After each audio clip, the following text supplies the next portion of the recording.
Hello students, welcome back once again. My name is Abhishek Sahu. This is another lecture from magnetic effect of current. In this video, we're gonna talk about solenoid, magnetic field due to solenoid और बहुत आसानी से सारी चीजें आपको समझ में आ जाएंगी। जितना आपने 10th में पढ़ा था ना, उससे थोड़ा सा ज्यादा पढ़ने वाले हैं, ठीक है ना, क्योंकि हम इस बार मैग्नेटिक फील्ड भी कैलकुलेट करने वाले हैं कि कितनी होती है। इसके साथ साथ हम बहुत सारी चीजों के पीछे का रीजन जानने वाले हैं। क्लियर है? लेकिन अगर इससे पहले आपने एम्पियर सर्किटल लॉ को नहीं पढ़ा है, नहीं जाना है, नहीं समझा है, या फिर समझ में नहीं आया, तो YouTube पे सर्च कर लेना Ampere circuital law aunty ji concept by Abhishek Sahu. आपके दिमाग का एक एक डाउट क्लियर हो जाएगा।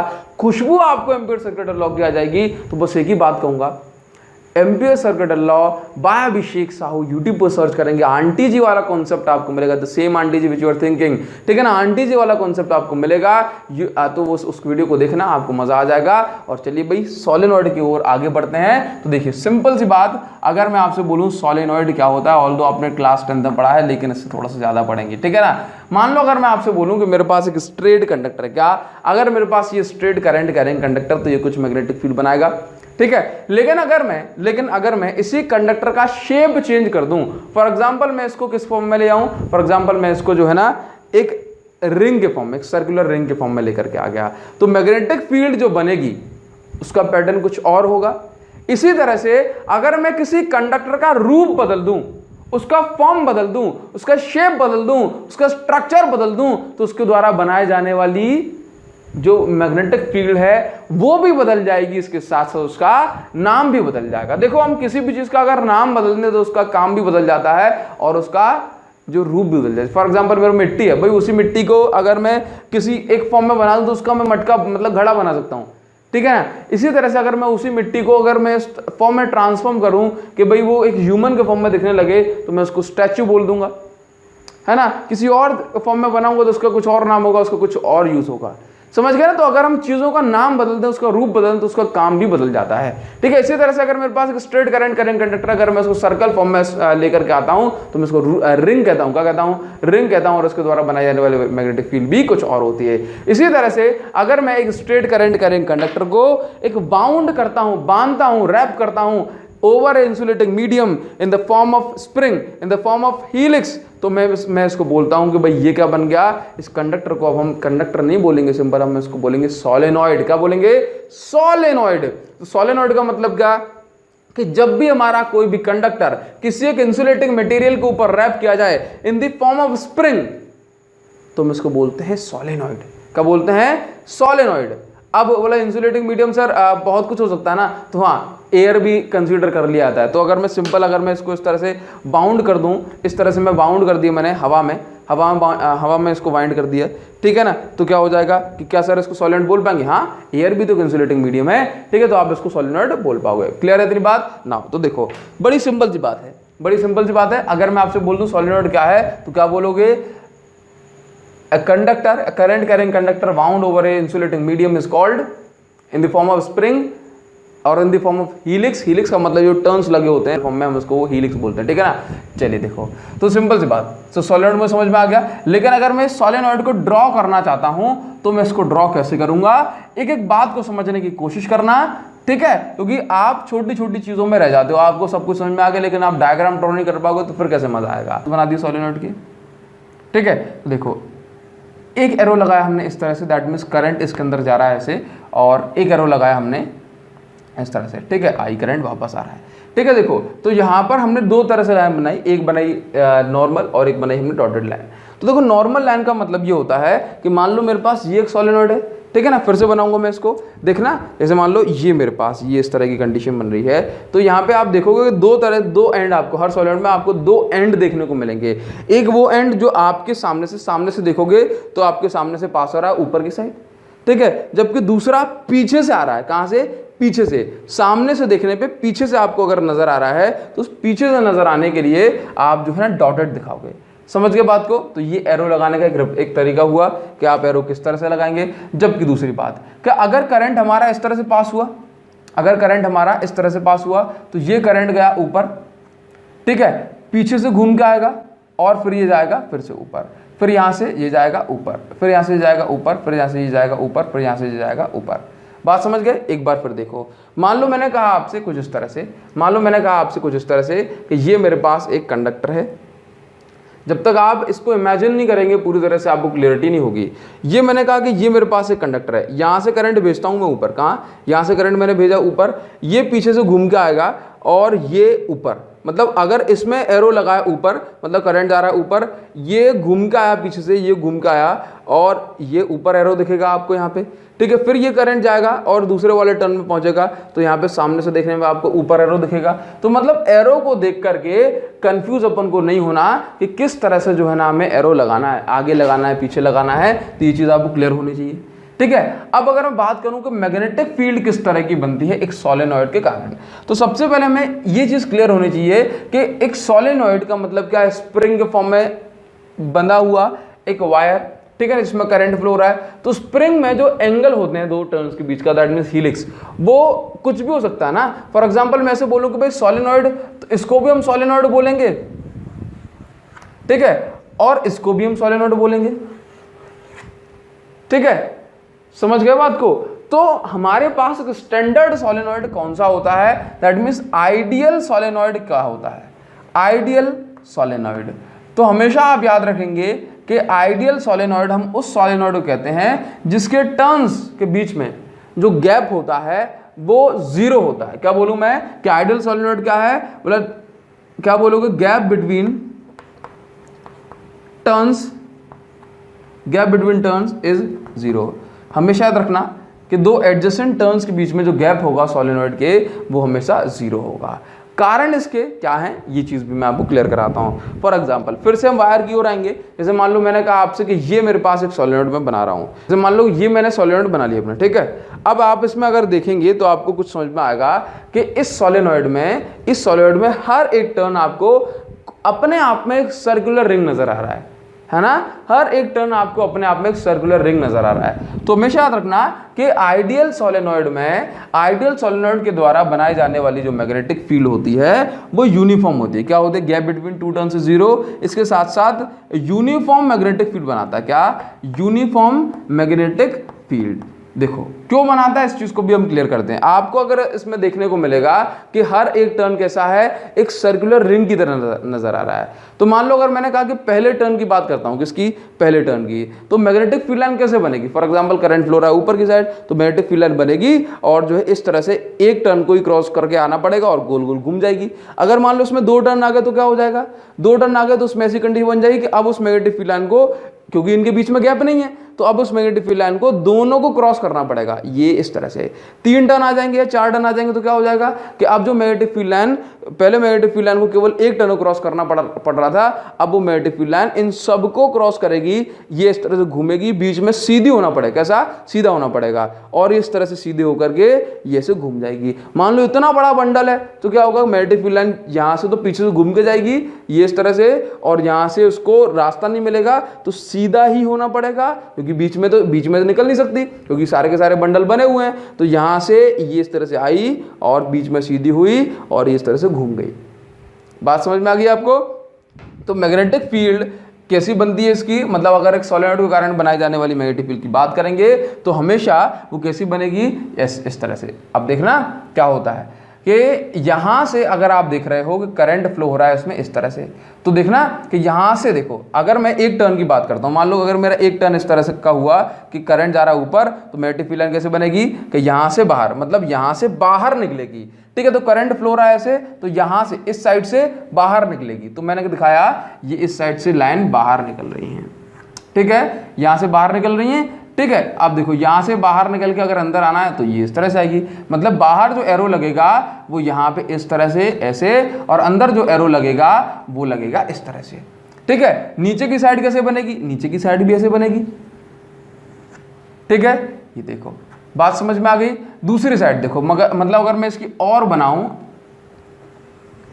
तो ये इस तरह से, समझ गए, बात समझ में आ रही है आपको, ठीक है। एक और बना दूं तो ये इस तरह से, ठीक है ना। तो मतलब बाहर एरो देखना कुछ इस तरह से लगते हैं और अंदर एरो कैसे लगेंगे, इस तरह से लगेंगे। बात समझ में आ गई, ठीक है। चलिए, तो अगर आप इसकी मैग्नेटिक फील्ड लाइंस के, अगर आप इसके मैग्नेटिक फील्ड लाइन के पैटर्न्स को अगर आप स्टडी करें तो आपको देखने में नजर आएगा कि इसका जो पैटर्न है मैग्नेटिक फील्ड लाइन का ठीक वैसा ही है जैसा एक बार मैग्नेट का होता है। बार मैग्नेट में क्या, एक साइड नॉर्थ पोल दूसरी साइड साउथ पोल, तो मैग्नेटिक फील्ड लाइन कुछ इस तरह की बनती है, ठीक है ना।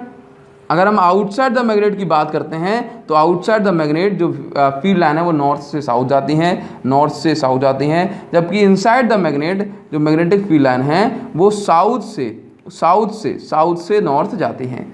क्या आपको इतनी बात क्लियर हो रही है? वो साउथ से नॉर्थ जाती हैं। बात समझ में आ गई? चलिए भाई, चलिए इतनी बात ठीक। तो हमेशा याद रखना कि जो आइडियल सोलेनॉइड की मैग्नेटिक फील्ड लाइन है बार मैग्नेट की तरह होती हैं, जबकि अगर आप एक नॉन आइडियल सोलेनॉइड की बात करेंगे, रफ सोलेनॉइड की बात करेंगे, तो भी उसकी जो मैग्नेटिक फील्ड लाइन का पैटर्न है वो पूरी तरह से नॉन यूनिफॉर्म होगा। ये मैग्नेटिक फील्ड लाइन बनी और यहाँ से ये अपनी अपनी बना रही है, ये अपनी अपनी बना रही है, कहीं पे एंगल कम कहीं पे एंगल ज़्यादा, तो वहाँ पर जो कंडीशन बनेगी वो नॉन यूनिफॉर्म मैग्नेटिक फील्ड की बनेगी। तो हम हमेशा फिजिक्स में चाहते हैं कि यूनिफॉर्मिटी बनी रहे, that's why we take here ideal solenoid. Clear है? यहाँ पे ध्यान रखना। अगर हम एक सोलेनॉइड के द्वारा बनाई जाने वाली मैग्नेटिक फील्ड की कंपैरिजन बार मैग्नेट के साथ करते हैं तो जिस तरह से बार मैग्नेट में नॉर्थ एंड साउथ पोल होते हैं उसी तरह से हमें सोलेनॉइड में भी नॉर्थ एंड साउथ पोल को रिप्रेजेंट करना पड़ेगा। तो इसका बहुत सिंपल तरीका होता है राइट हैंड ग्रिप रूल। क्या? Right hand grip rule. Right hand grip rule, देखो राइट हैंड ग्रिप रूल क्या होता है? ग्रिप का मतलब तो पकड़ बनाना, राइट हैंड आप समझते हो, रूल का मतलब नियम। तो आपको एक सोलेनॉइड को इस तरह से पकड़ना है, इस तरह से पकड़ना है जिस डायरेक्शन में मतलब जो आपकी फिंगर्स हैं, फिंगर्स करंट की डायरेक्शन में हो। फॉर एग्जांपल इसमें करंट जा रहा है ऊपर की साइड, तो आपने जो है ना इसको पकड़ लिया इस तरह से, ठीक है। तो जो आपका थंब होगा वो इसके नॉर्थ पोल को दिखाएगा, तो अगर ये नॉर्थ पोल है तो ये फिर साउथ पोल। तो आप देख रहे हो बार मैग्नेट में भी क्या होता है, मतलब field line outside the magnet north से south, inside the magnet south to north. बात समझ में आ गई? तो राइट हैंड ग्रिप रूल आपको बताता है कि किस साइड नॉर्थ पोल किस साइड साउथ पोल लगाना है। क्लियर है तेरी बात? ना हो दूसरी बात को समझो। दूसरी बात को समझना, अगर मैं आपसे ऐसा बोलता हूं कि सोलेनॉइड के कारण बनने वाली मैग्नेटिक फील्ड जो है क्या हर पॉइंट पर सेम रहती है, मतलब inside the solenoid outside the solenoid, ठीक है। तो ये चीज क्लियर कर लेते हैं। तो देखो सबसे पहली चीज, अगर मैं बात करूं इनसाइड आउटसाइड द सोलेनॉइड और है आपका एट द कॉर्नर, ठीक है ना, मतलब यहां पर ये बाहर निकलती है। देखो सिंपल सी बात है कि इनसाइड, अगर मैं अंदर की बात करूं तो जितनी भी मैग्नेटिक फील्ड लाइन है वो जो है यहीं से पास होना है सबको, मतलब अंदर चाहे जितना भी पोर्शन, चाहे छोटा हो चाहे बड़ा हो, लेकिन उनको केवल इतने से पोर्शन से पास होना है, ठीक है। तो देखो इनसाइड द सोलेनॉइड जो मैग्नेटिक फील्ड लाइन है वो क्या है, मैक्सिमम इंटेंसिटी वाली होंगी। कैसी होंगी? Maximum intensity. जबकि आउटसाइड, याद रखना एक आइडियल सोलेनॉइड में जो आउटसाइड जो मैग्नेटिक फील्ड है वो ऑलमोस्ट जीरो होती है। क्या होती है? Almost zero. जो आप यहाँ पे लिखते हैं भाई लोकेशन, ये क्या है भाई लोकेशन, किस लोकेशन पे कैसी मैग्नेटिक फील्ड होती है, आप यहाँ पे बोलेंगे मैग्नेटिक फील्ड। तो इनसाइड मैक्सिमम होगी, आउटसाइड ऑलमोस्ट जीरो होगी, और कॉर्नर पे आप बोलेंगे मिनिमम होगी। क्या होगी? मिनिमम। मतलब ऐसा क्यों? ऐसा इसलिए क्योंकि जितनी मैग्नेटिक फील्ड लाइन बाहर जाती हैं वो सब की सब रिपेल होती हैं। क्या? देखो अंदर उनके पास स्पेस नहीं है, तो फर्स्ट की जितनी भी हो, चाहे 1 करोड़ हो चाहे 10 करोड़ अंदर के अंदर जाना है उनको, जैसे ये बाहर निकलती हैं इनको ये फैलने लगती हैं और बाहर ये बहुत ज़्यादा फैल जाती हैं। तो outside magnetic field almost zero होती है, कॉर्नर मिनिमम होती है, इनसाइड मैक्सिमम होती है। इसके साथ साथ एक और रीज़न जान लो कि आउटसाइड मैग्नेटिक फील्ड जीरो क्यों होती है। क्लियर है? तो देखो अगर मैं इसी चीज़ को रिप्रेजेंट करूँ, अगर मैं इसी चीज को इस तरह से रिप्रेजेंट करता हूं, फॉर एग्जांपल जैसे ये मेरे पास मैग्नेटिक फील्ड लाइन जा रही है यहां से सामने अंदर की साइड, कैसे जा रही है? राइट हैंड से देखो चाहे लेफ्ट हैंड से, कि मैग्नेटिक फील्ड लाइन जो है आपके अंदर जा रही है ना, तो मैंने यहां पे देखो ऊपर की साइड क्या जा रही है? अंदर, तो मैंने यहां पे लगाया एक क्रॉस, ठीक है। दूसरा टर्न ये क्रॉस, ठीक है। इसी तरह से मतलब मैग्नेटिक फील्ड लाइन जो है अंदर की साइड जा रही है, जबकि मैग्नेटिक फील्ड लाइन अगर जैसे यहाँ से अंदर गई तो यहाँ से नीचे से बाहर निकलेंगी, तो यहाँ से बाहर की साइड। क्लियर है? यहाँ से बाहर की साइड, यहाँ से बाहर की साइड। तो अगर मैं फील्ड लाइंस बनाऊंगा, मैग्नेटिक फील्ड लाइन बनाऊंगा, अच्छा ये तो मेरा टर्न हो गए, ये ऊपर की साइड, ये सोलेनॉइड, ये ऊपर की साइड, ठीक है ना। अब देखो ये मेरा वायर है और वायर में करंट जा रहा है। नाउ अब अगर मैं इसके द्वारा बनाई जाने वाली मैग्नेटिक फील्ड को देखता हूँ यहाँ पे, तो ये रही मैग्नेटिक फील्ड, मतलब ये रहा करंट की डायरेक्शन अंदर की साइड इस पॉइंट पे, तो मैग्नेटिक फील्ड लाइन बनेगी इस तरह से, इस तरह से, ठीक है। तो ये मैंने मैग्नेटिक फील्ड लाइन को ड्रॉ कर दिया है। जबकि मैं इसके कारण देखूंगा तो मैग्नेटिक फील्ड लाइन फिर से ऐसी बनेगी। तो ये रही मैग्नेटिक फील्ड लाइन, जैसे सॉरी ओके, ये देखो राइट हैंड थंब रूल से मैंने देखा, सॉरी गलत लगा दिया मैंने एरो, ये नीचे की साइड, तो ये रहा नीचे की साइड एरो लगा दिया। यहाँ पे भी मैग्नेटिक फील्ड लाइन कैसी बनेगी, ये देखो इस तरह से। बात समझ में आ पा रही है आपको? थोड़ा सा अगर मैं सर्कल को और बड़ा बना दूं तो ये चीज़ क्लियर हो जाएगी, ठीक है। तो देखो दोनों की मैग्नेटिक फील्ड लाइन ने आपस में एक दूसरे को कैंसिल किया। इसी तरह से इसकी मैग्नेटिक फील्ड लाइन यहाँ पर और इसकी मैग्नेटिक फील्ड लाइन जो बनेगी पास वाले की, वो कुछ इस तरह से बनेगी। बात समझ में आ पा रही है? राइट हैंड थंब रूल से देखो, क्लियर है, ठीक है। ये वाली देखो, इसकी मैग्नेटिक फील्ड लाइन कैसे बनेगी, इसकी मैग्नेटिक फील्ड लाइन बनेगी कुछ इस तरह से, मतलब आपस में ये दोनों आप एक दूसरे को कैंसिल करेंगे। तो कौन कौन सा कंपोनेंट इनका बचा, देखो मैग्नेटिक फील्ड लाइन में कौन सा कंपोनेंट बचा, तो ये मैग्नेटिक फील्ड लाइन इस तरह से निकलेगी और ये वाले कंपोनेंट इसके बचते हैं, जबकि जो आउटसाइड वाले कंपोनेंट हैं वो हमेशा कैंसिल हो जाएंगे। समझ गए? बोला सर इनसाइड वाले कैंसिल नहीं होते, क्योंकि ये सारी मैग्नेटिक फील्ड लाइन बाहर से होते हुए अंदर की साइड, ये हजारों करोड़ों मैग्नेटिक फील्ड लाइन अंदर की साइड यानी है, जबकि बाहर उनको मौका मिल जाता है तो जितना वो चाहे उतना आप फैल सकते हैं। रिपल्सन के कारण मैग्नेटिक फील्ड लाइंस में वो क्या हो जाता है भाई, जितना ज़्यादा स्पेस वो कंज्यूम कर सकते हैं वो करते हैं, तो जो मैग्नेटिक फील्ड है बहुत ज़्यादा वीक हो जाती है, तो हम उसको बोलते हैं कि मैग्नेटिक फील्ड लाइन ऑलमोस्ट बाहर जीरो हो गए। और उसका एक रीज़न क्या बता दिया हमने आपको कि एडजेसेंट, ये वाला टर्न, ये वाला टर्न, ये तो नीबर टर्न्स हैं, मतलब एडजेसेंट टर्न्स हैं। तो एडजेसेंट टर्न्स के कारण बनने वाली मैग्नेटिक फील्ड के जो कंपोनेंट होते हैं जो बाहर जाने के लिए रिस्पॉन्सिबल होते हैं वो आपस में एक दूसरे से कैंसिल हो जाते हैं। तो एडजेसेंट टर्न्स की जो मैग्नेटिक फील्ड है आपस में एक दूसरे को कैंसिल कर देती है, so that magnetic field outside exist नहीं कर पाती, क्लियर है। जबकि इनसाइड तो उसको आना ही आना है। इनसाइड क्या होता है, इनसाइड क्या होता है भाई, जितनी भी मैग्नेटिक फील्ड लाइन है चाहे करोड़ों क्यों ना हो वो अंदर से ही पास होंगी, जबकि बाहर उनको मौका मिल जाएगा, जितनी मर्जी उतना फैल सकती हैं। तो ये मैग्नेटिक फील्ड कुछ पैटर्न्स और कुछ बातें हुई, कुछ क्वालिटी हुई। अब हम डेरिवेशन करेंगे, derivation for magnetic field to solenoid, ठीक है। बात समझ में आई आपको? अब हम करेंगे डेरिवेशन यूजिंग एम्पियर्स लॉ। तो अब ये बहुत ज़्यादा सिंपल है, अब ये बहुत ज़्यादा सिंपल है, ठीक है ना। मैग्नेटिक फील्ड टू सोलेनॉइड, ठीक है, यूजिंग एम्पियर सर्किटल लॉ। हमें कुछ नहीं करना, सबसे पहले हमने जो है ना इसका एक सेक्शनल व्यू ड्रॉ करेंगे, ठीक है। क्रॉस क्रॉस क्रॉस क्रॉस का मतलब क्या है, करंट जा रहा है अंदर की साइड और ये करंट आ रहा है बाहर की साइड, ठीक है। तो मैग्नेटिक फील्ड लाइन जो बनेंगी वो कुछ इस तरह से बनेंगी कि यहाँ से जो है मैग्नेटिक फील्ड लाइन ऐसे, ठीक है, और ये कैसे हो जाएंगी बाहर, देखो किनारों पे हमेशा याद रखना, कुछ इस तरह से बना देना,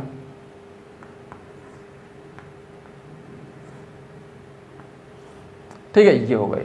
अब देखो कुछ नहीं करना हमें बस सिंपल सा बहुत छोटा सा काम करना है कि हमें एक एम्पियरियन लूप कंसीडर करना पड़ेगा। एम्पियरियन लॉ की हेल्प से हम यूज़ करेंगे, तो हमें एक एम्पियरियन लूप कंसीडर करना पड़ेगा, एम्पियरियन लूप।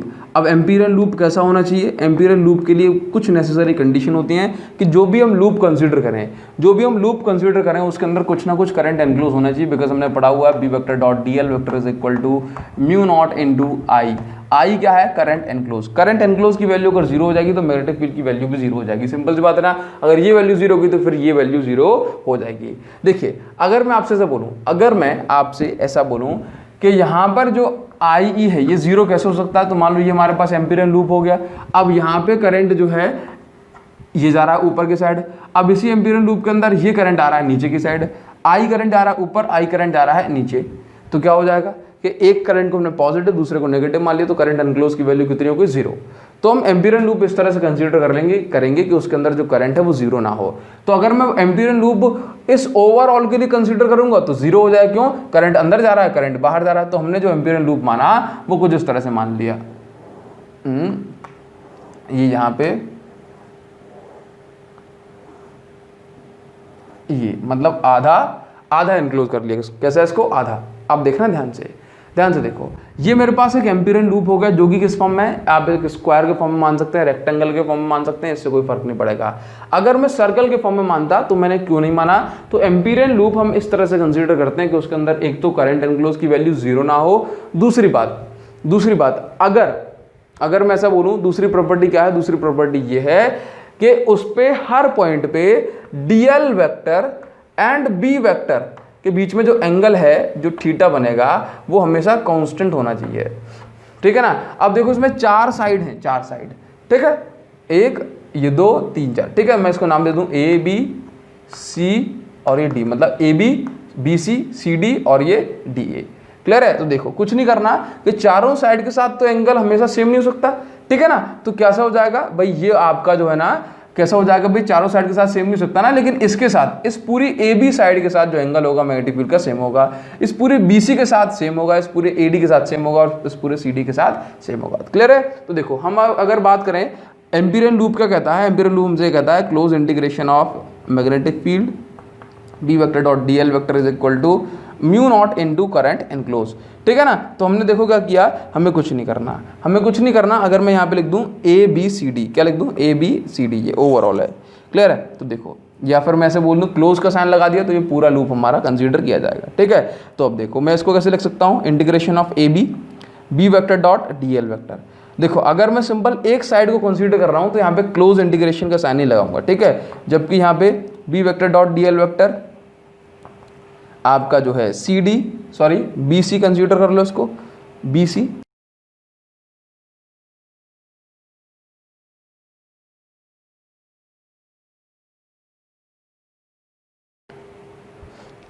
अब देखो सिंपल सी बात, मैंने यहाँ पे क्या कर दिया कि ए बी साइड के लिए ये, बी सी के लिए ये, सी डी के लिए और डी ए के लिए ये लिख दिया, ठीक है। मतलब हमने इस लूप को 4 फॉर्म में डिवाइड कर लिया, ठीक है। इसके बाद ये A vector dot B vector, तो B D L cos theta 1, B D L cos theta 2, B D L cos theta 3, B D L cos theta 4।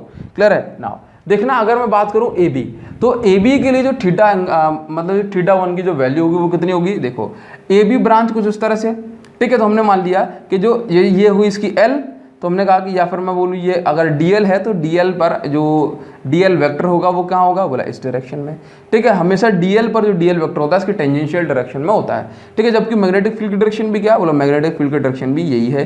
तो हम क्या बोलेंगे कि थीटा 1 की वैल्यू कितनी हो गई, बोला 0। जबकि तो यहाँ पर मैं क्या बोल दूँ, बोला थीटा 1 की वैल्यू कितनी है, बोला 0।